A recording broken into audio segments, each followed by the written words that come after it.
Hey guys, so this is day 2 of Kentucky deer season. Season just opened up yesterday. Me and a buddy went out on a little piece of this public property, and he's never killed a deer with a bow before, so I put him on a trail that I thought was going to have the most action. I went on down to the bottom of that ditch trying to catch maybe one trying to sneak by him. He ended up seeing one early in the evening, about 3 or 4 o'clock, and he seen 2 does, and they was about 60 yards away. He couldn't get a shot at them. They was above him. I was about 80 yards below him. There's a horsefly, and he's not with me today.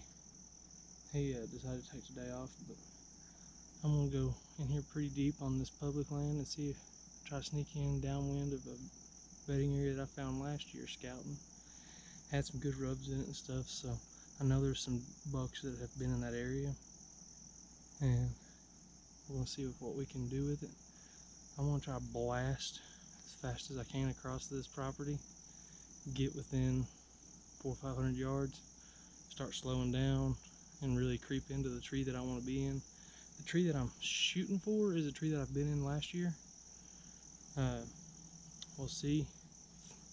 Maybe the sign or wind dictates differently when I get there, but it'll be on the downwind side of this bedding area that will hopefully catch something cruising that habitat edge, putting it within 20 yards of me. If they try to sneak around and get on the downwind side of me, I'll have a pretty good advantage of about a 40-yard shot all the way around. So I'm gonna blast on in here, put the camera away. I didn't record anything yesterday because it was raining, and even after it quit raining, any of the wind would knock rain off the trees, and I didn't want to sacrifice any of my gear for it. So I'm gonna put you guys away. We're gonna shoot pretty deep in here, downwind, like I said, see what we can do today.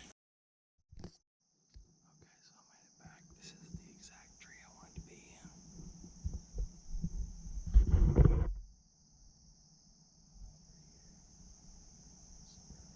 Bedding cover.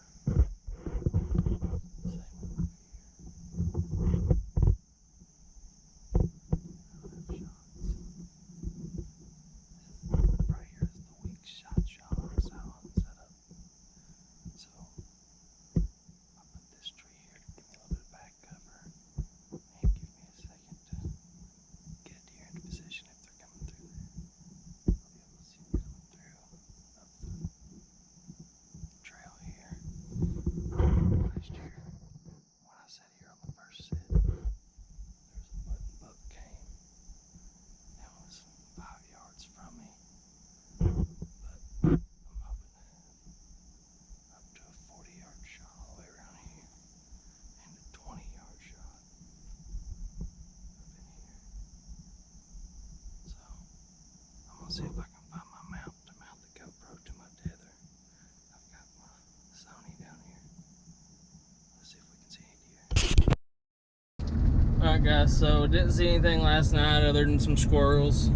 I'm going to try to hit a different piece of public land today. Maybe work into a pinch point in between cover. Maybe catch them sliding in between the two. Or kind of focus more on a field edge tonight. Be able to shoot in the pinch point and the field edge at the same time.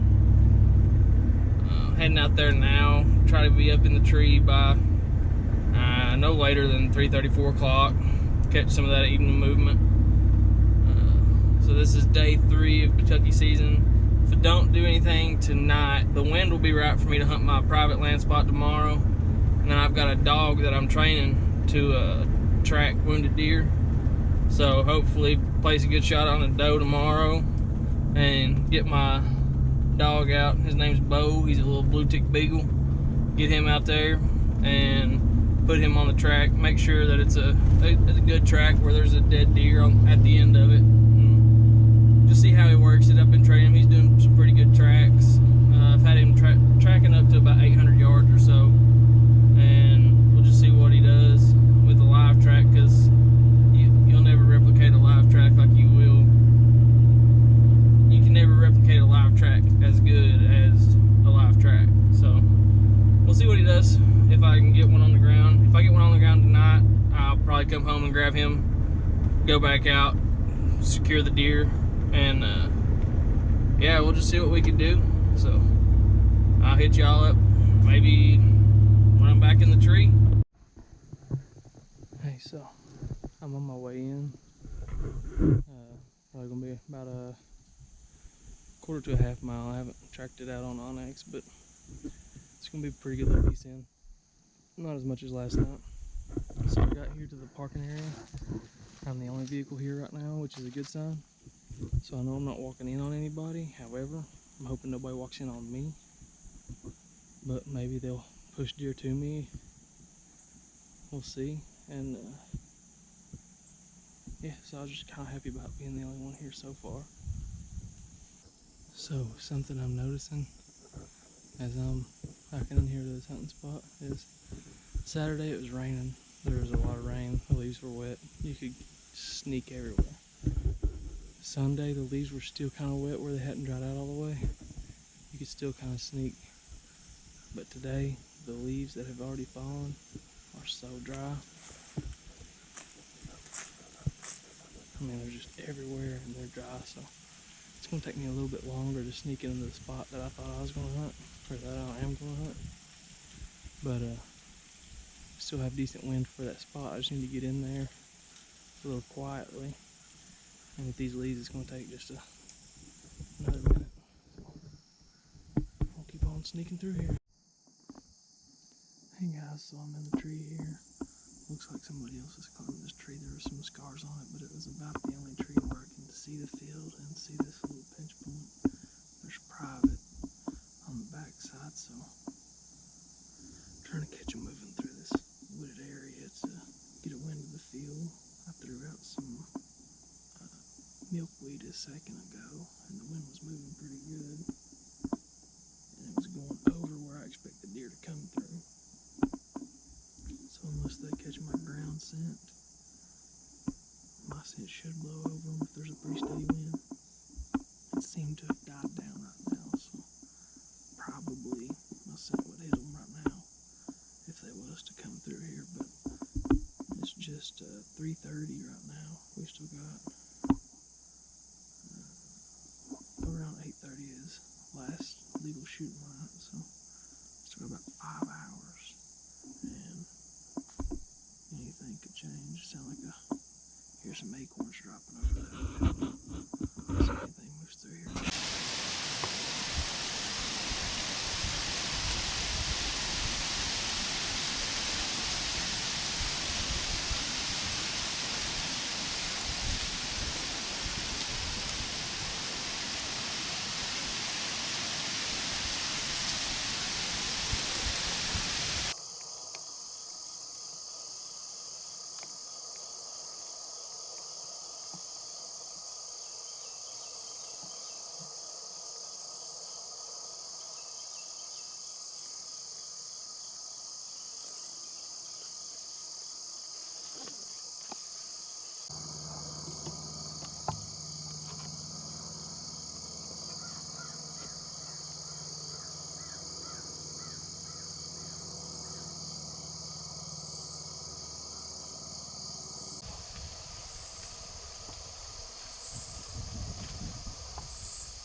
tried reviewing the footage, tried slowing it down on my phone, recording on the handheld. I can't see nothing on my phone. On the handheld, it almost looks a little high and maybe a little back, which I do not like. I'm using those fixed blades, and so they don't have as big of a cutting area. And where I'm in a ground blind, going and finding my arrow may be impossible. I'm going to give it a little bit. Keep trying to review the footage. I heard an awful lot of leaf noise over this way, which it could have been the doe passing. I'm going to give it just a little bit longer, keep an eye out, see if I see any movement. And if I can, in about 30-45 minutes, I'm going to go check and see if I can find my arrow, see if I find any blood. I guess I could go ahead and pull my binoculars out and see if I can spot any blood on a tree limb or something while I wait. So I'm out here where she was standing when I shot. I've got blood on the feed bag. I've got blood on the ground. It's not great blood, but there's several leaves here that have blood on them. So I'm training a dog to track wounded deer. This blood doesn't look great. What I'm thinking about doing is going and grabbing my stuff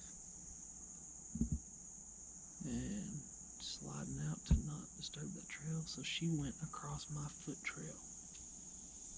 There's like a little foot trail access path to get in here. She went across that whenever she ran. I'm thinking about trying to get out of here, not stepping over it because I don't want to mess that trail up for my dog. And pulling out, I'm going to look for my arrow. I haven't found it yet, but I'm going to pull out and maybe give it an hour or two and bring my dog over here and see if he can find her. I found my arrow pretty quick, so there's the blind. I'm where she stood, and it is buried in this tree right here.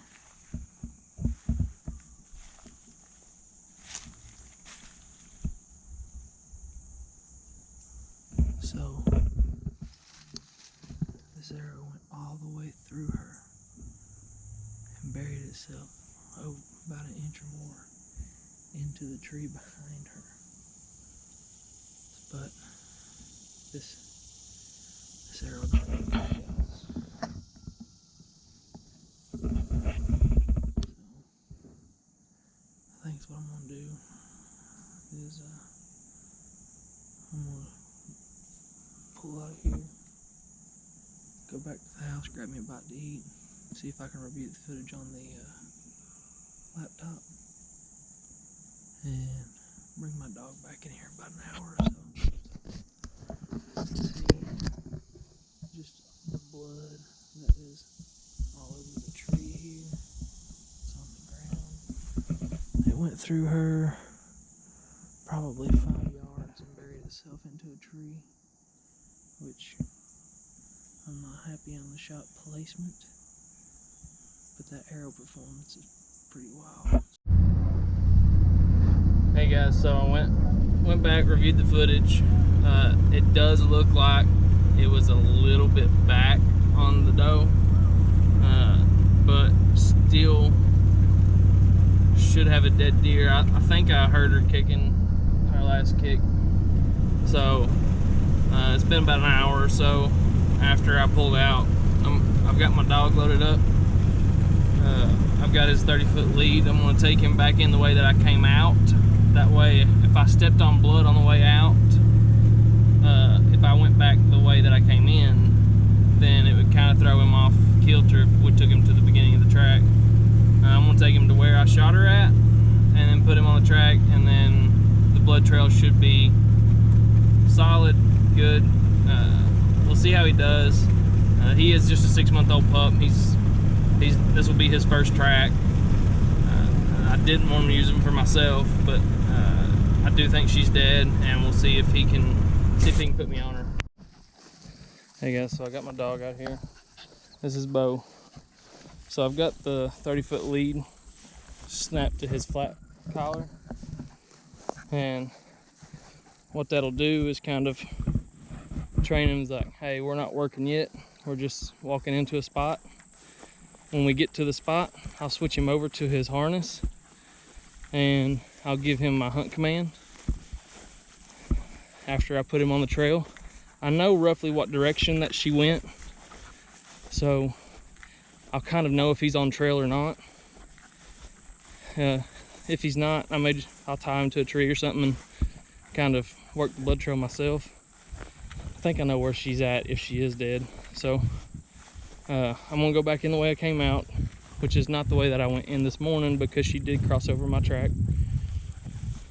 And I don't want to step in the blood on my way out and really mess up his trail. So I'm gonna go through this thick brush over here. So I went in over here, killed her about right there. I'm coming in over here just to, like I say, keep my track clean. I'll let you know when we get back over to it. We're back here, back to the spot again. So I'm gonna put him over here on this blood. Find it, find it, find it. Keep on telling him, find it. Yes, find it, find it, find it, find it, find it, find it.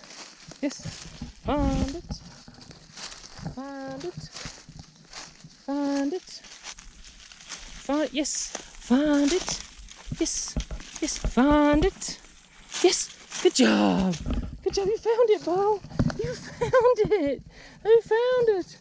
There's my deer, guys, right where I thought she was. Good job, Bo, you did such a good job, you did such a good job, Bo, you did a good job, yes. Yes, yes, yes, yes, yes. Yes, my boy. Good job, boy. Good job. My boy. Good job. Come here. Come here. Yes. Yes. Good. Alright, so I got Bo out here. Put him on the start of the trail. There wasn't a whole lot of blood yet, and neither him or I could find blood on the other side. And so I let him work, took him back to the start because he didn't seem like he was on it very well. Let him start, and he was having problems finding the blood. So we kind of scouted out on that entry road that I said that I walked in on. There was some blood. I put him on that, and he started tracking it really good. So I yanked my camera out and started recording. So as you seen, the Beagle was able to find it with some blood trail. He had a little trouble at first, but got him on some blood and he took off with the rest. Couldn't be happier with his first live track. You don't want the first time they see a live animal to be on a live track usually, but or be on a track. So he was kind of skittish of it at first, but he seems pretty excited. He got to ride in the bed with it on the way back. So I'm gonna go ahead, I'm gonna yank it off of this deer sled or meat sled, whatever they call it. I got it at Rural King. So I'm gonna yank it off of there. I'm gonna cut the hooves off, bag those up, throw them in the freezer along with the bottle of blood that I got. Those will really aid me in training Bo over the course of this year. So he's really only going to be a great tracking dog next year. I just want to get some actual tracks under his belt, and so he can see it and know what he's trying to look for. And this will give me a actual deer that was actually shot and actually ran, so it'll have that scent gland that it can follow, and some actual deer blood that I'll be able to use on the track, the mock trails. So I'm really excited to get to use that stuff, and really excited to get to eat the meat, provide for the family. So I'm gonna pull pull it off the sled, yank the hooves off, throw those in the freezer, and we'll get a shot breakdown. I think the shot was better placed than I thought it was, so we'll see what it looks like. All right, so this may be a little gruesome, but I'm not monetized, so right here is the shot placement. This is the entry, so she was facing to my right whenever I shot. Don't think I could have pegged that as a better spot. I'm completely happy with that location. I flipped the camera here so looks a little bit more like a deer there. So I put it right there on her shoulder. Happy with that placement. And she either was quartering more than I thought she was, or she rolled pretty hard, because here's the exit. And you're able to see, tore through a rib on the way in. And like I said, this arrow went straight through her and embedded into a tree behind her. So super happy with the FOC. I'm sitting around 16-17% FOC, 522.6 grain arrow, and that was a Magnus single bevel, 150 grain. Super happy with everything. As far as shot placement, she expired quickly. I was just worried that it was a little high because she did duck, but it was already to her by the time she ducked. So that was a 35-yard shot. 38 if you pegged the tree, if she was on the side of a few yards. So 35, 38 yards. I had dialed to 35 yards. So got my sight tape dialed in, got the shot placement perfect. I couldn't have asked for a better shot placement. So I think she may have turned into it a little bit, but still super perfect. I'm gonna rinse her out and then run her over to the processor. It's too hot for me to hang her and really chop away on her. So maybe the next one I get will be in cooler weather, and I'll be able to take my time a little bit and hang it up by the gambrel and just, you know, chop away at it that way. So I'm gonna put these hooves, deer blood, in the freezer. I'm going to put Bo up. Let's get this thing ready for the freezer for me and my family. I'm super excited. Thank you all for watching.